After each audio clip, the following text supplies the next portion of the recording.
7 अरब से ज्यादा इंसानों के इस ग्लोबल विलेज में हर कोई जानना चाहता है सच क्या है। झोंपड़ियों से लेकर इक्तदार के ऐवानों तक सच की इस तलाश में आप भी हमारे साथ शामिल हो सकते हैं। सच क्या है?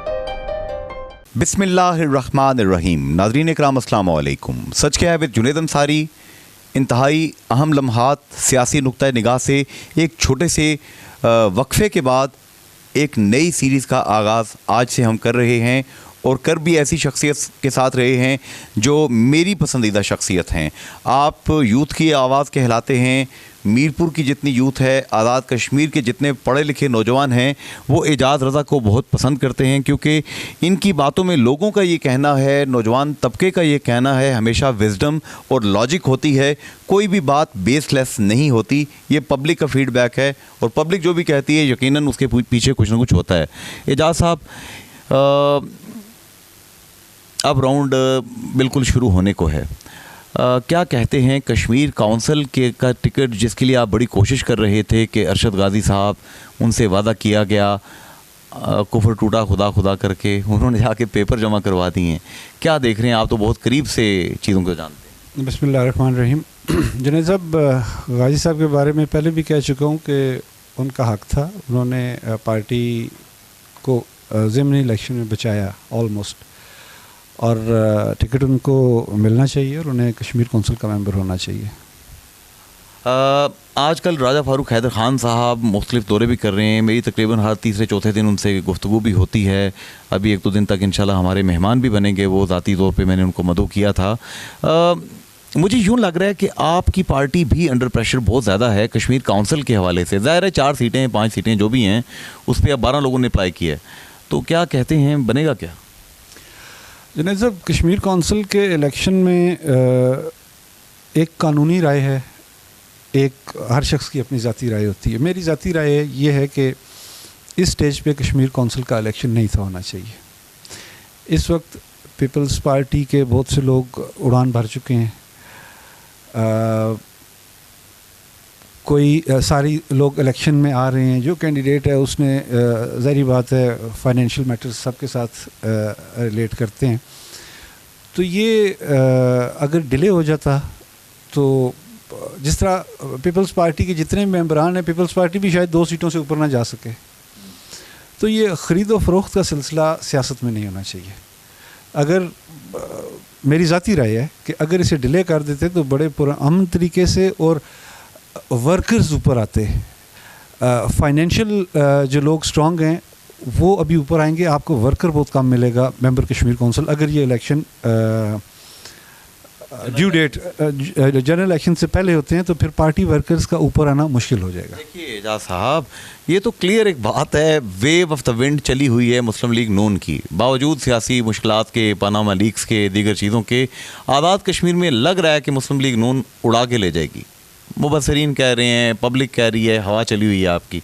तो चौधरी मजीद साहब इतने भी अब भोले नहीं हैं सर कि आपको वो तश्तरी में रख के सीटें पेश कर दें। देखें जुनैद साहब, election no doubt Peoples Party की इस वक्त सीटें ज़्यादा हैं असेंबली के अंदर। देखना ये है कि उनमें से कश्मीर कौंसिल के कितने कश्मीर कौंसिल के कैंडिडेट्स को, पीपल्स पार्टी के कैंडिडेट्स को वोट करेंगे। ख़ासे सारे आ चुके हैं, कुछ की चहम गोइयाँ जारी हैं और ये गलत रवायत पड़ेगी कि जो बड़ा फाइनेंसर है, जो बिग गन है, वही कश्मीर कौंसिल का मेंबर बने। यहाँ पे आके मैं ज़ाती तौर पे समझता हूँ कि जो जेन्युइन वर्कर, नज़रियाती कारकुन है, वो पिसता है, जिसने सालों साल मार खाई होती है और एक बंदा आके ब्रीफकेस उठा के आता है, किसी भी जमात से आए। ये मैनेजमेंट ख़त्म होनी चाहिए। और यहाँ से ये वो ग्रास रूट लेवल का है कारकुन। बस मैं सादी सी मिसाल दूँ, अरशद गाजी साहब हैं। गाजी साहब के पास ना करोड़ों रुपए हैं, ना वो किसी को दे सकते हैं, लेकिन गाजी साहब की इस लॉयल्टी पे जो उनकी नून लीग के साथ है, उस पर किसी को शक नहीं है। मुझे एजाज भाई ये बात बताएं, आप ये तो कह रहे हैं कि नोटों वाला बक्सा भर के एक साहब आएंगे और ब्राइब करके सीट लेके चले जाएंगे। शर्म तो उनको भी आनी चाहिए जो कि अपना ईमान बेचते हैं। देखें, जो उम्मीदवार असम्बली हैं वो इस वक्त सारे बाइज़्ज़त हैं, लेकिन सब ने इलेक्शन में जाना है। पैसों की ज़रूरत है। सबको पैसा। आप कह रहे हैं पैसों की ज़रूरत है, इसका मतलब है 5 सालों के दौरान जो आप करप्शन एम बातें ही करते थे, आप करप्शन की कोई नहीं, अरबों शरबों की जिन्होंने की है वो देखें, इन मेंबरान असम्बली में से तो कोई भी कैंडिडेट नहीं है, कैंडिडेट तो सारे बाहर से हैं। तो इन्होंने तो अपने हलके में इलेक्शन लड़ना है, इन्होंने कश्मीर कौंसिल का इलेक्शन तो लड़ना नहीं है। मैं कह रहा हूँ हिस्सा बकदर जुस्सा, अगर किसी ने करप्शन की है, अगर किसी वजारत से करप्शन हुई है, हिस्सा बकदर जुस्सा तकसीम होता है। इसका मतलब बातें ही थी ये जनाब मॉडल टाउन स्कैंडल और फलां स्कैंडल टमकान स्कैंडल, क्या कहते हैं आप? नहीं, बातें तो नहीं थी, करप्शन हुई है और डट के की है इन्होंने करप्शन, और अभी भी लगे हुए हैं। अभी इन एक दिन गिन रहे हैं कि इलेक्शन शेड्यूल जो है वो डिले हो और 4 दिन मिल जाएं, क्योंकि जिस दिन वो अनाउंस हुआ चीफ सेक्रेटरी ने गाड़ियाँ वापस ले लेनी है, चीफ इलेक्शन कमिश्नर ने इख्तियारात ले लेने हैं। जितना इख्तियारात का नाजायज़ इस्तेमाल इन दिनों में हो रहा है, शायद 5 सालों में इतनी स्पीड के साथ नहीं रहा जितनी स्पीड से अभी चल रहा है। मुझे ये बताएंगे कि ये किस हद तक इसका चांस है, करीन अज़ कयास है कि सुल्तान सिकंदर राजा साहब जो कि चीफ सेक्रेटरी हैं, अब इख्तियारात जब उनके पास जाएं, जो ही ज़ाहिर है कि चीफ इलेक्शन कमिश्नर के पास इख्तियारात होंगे और इंतज़ामी सरबराह ज़ाहिर है कि चीफ सेक्रेटरी साहब होंगे, तो इंतखाबात को शफ़ाफ़ रखने के लिए कोई इंतज़ामी तब्दीलियाँ हों, कोई ऑफिसर्स के तबादले हों, चांस इसका है? क्या ज़रूरत भी है इसकी या नहीं? बहुत ज़रूरत है जी। ये जनाब वज़ीर आज़म ने पूरे आज़ाद कश्मीर में बिलखुसूस मीरपुर डिवीज़न में अपनी वो टीम लगा के रखी हुई है जो कल को शायद हमारी सफ़ों में भी वो आगे खड़े हों, लेकिन बिल्कुल इंतज़ामी तौर पे जो चीफ़ इलेक्शन कमिश्नर मुनासिब समझे हम अपनी तजावीज़ देंगे। हम बंदों के नाम नहीं देंगे, लेकिन जो ब्लैक शीप्स हैं उनका ज़रूर तज़किरा और तबसरा भी करेंगे। अब ये बताएं कि आपका टिकट, आपने मेरे ही प्रोग्राम में ये ख़बर ब्रेक की थी, मैं उस दिन से देख रहा हूँ कि आपके चेहरे पे बड़ा इत्मीनान है, आपकी बातों में बड़ा यकीन है, आप बड़े डिटर्मिन्ड लग रहे हैं और यूँ लग रहा है जैसे कि आपको किसी खुफिया हाथ ने बता दिया है एजाज़ टिकट आपका है। अब ये टिकट आपको बाकायदा तौर पे कब मिलेगा? जुनैद साहब, मैंने आपके उस प्रोग्राम में भी यही कहा था कि इंशाअल्लाह ताला टिकट लूँगा और नून लीग के टिकट से इलेक्शन लड़ूँगा। आज भी पुरज़म हूँ। मैं अपने बोर्ड के सामने जो सब कैंडिडेट्स ने अपनी अपनी प्रेजेंटेशन दी, मुझे आज भी अल्लाह ताला की ज़ात पे भरोसा है और समझता हूँ कि टिकट इंशाअल्लाह लूँगा और इलेक्शन जीतने के लिए लड़ूँगा और सब नून लीग वाले मिल के इलेक्शन लड़ेंगे। और अगर खुदा न खास्ता मेरे मुंह में खाक, अगर टिकट आपको नहीं मिलता तो क्या एजाज़ रज़ा ज़िमनी इलेक्शन की तारीख दोहराते हुए आज़ाद हैसियत से इलेक्शन लड़ेंगे? देखें जी, मैं एक कोशिश कर सकता हूँ ईमानदारी के साथ कि टिकट मुझे मिले और लीगल वे से मिले। ना मिला तो कोई खुदा न खास्ता जन्नत का टिकट नहीं है। कोई सियासत में उतार चढ़ाव होता है। पूरी ईमानदारी के साथ जिस शख्स को पार्टी टिकट देगी, पूरी ईमानदारी के साथ उसी तरह इलेक्शन लड़ूंगा जिस तरह मुझे टिकट मिला था, उसके साथ दे के उसका इलेक्शन लड़ूंगा। कुछ दिनों के लिए राजा फ़ारूक हैदर ख़ान साहब ऑफ कलर दिखाई दिए। मैंने रेडियो पाकिस्तान पे भी, जेके न्यूज़ टीवी के प्रोग्रामों में भी आपके साथ बैठ के इस चीज़ पे एक सहाफ़ी होने की हैसियत से जो एहतजाज में कर सकता था वो मैंने किया, आपने भी किया। अब वो बड़े इनफॉर्म दिखाई दे रहे हैं। कोई ख़बर है आपको?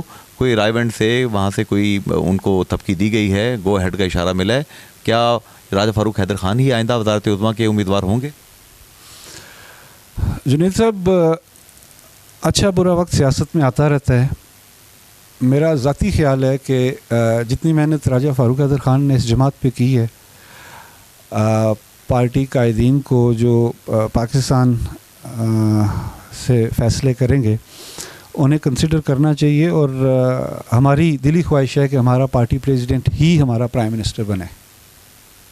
बड़ी बात है जी, बहुत बड़ी बात है। और मुश्ताक मिन्हाज साहब जो हैं वो भी किसी अच्छी पोजीशन पे आपको दिखाई दे रहे हैं। आपकी सियासी विजडम क्या कहती है? जी बिल्कुल, उनको उनके हिसाब से, उनकी मेहनत से, उनकी कुर्बानियों के हिसाब से सिला मिलना चाहिए और डेफिनेटली मिलेगा भी। लेकिन वजारत उज़्मा के लिए मैं ज़ाती तौर पे कहता हूँ कि फ़ारूक हैदर साहब इस वक्त बेस्ट कैंडिडेट हैं, हर दिल अजीज़ हैं, लोग मेंटली एक्सेप्ट नहीं करते किसी और को। आखिरी बात ये बताएंगे सर कि आप क्या समझते हैं कि इंतखाबात को शफाफ, पुरअमन और बरवक्त करवाने में चीफ इलेक्शन कमिश्नर जनाब जस्टिस मुस्तफ़ा मुगल साहब और उनकी टीम को 1 2 3 4 क्या स्टेप्स लेने चाहिए? देखें जी, एक तो फ़ौज और रेंजर्स की निगरानी में इंतखाबात होने चाहिए।